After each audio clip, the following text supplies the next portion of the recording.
শুভ দুপুর বন্ধুরা। আজকে বৃহস্পতিবার, নিরামিষ লাঞ্চে মেনু কি কি আছে দেখুন। সাদা ভাত,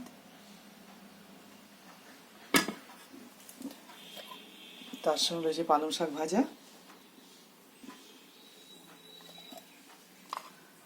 এটা বেগুন ভাজা,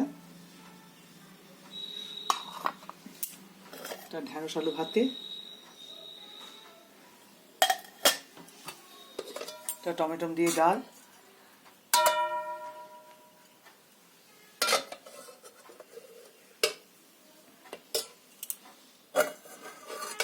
এটা আলু পোস্ত,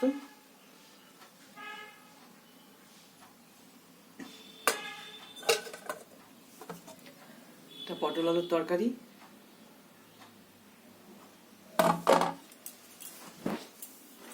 আপনারা ভালো থাকবেন, সুস্থ থাকবেন। আমার রান্না বান্না যদি আপনাদের পছন্দ হয়, লাইক শেয়ার সাবস্ক্রাইব করবেন।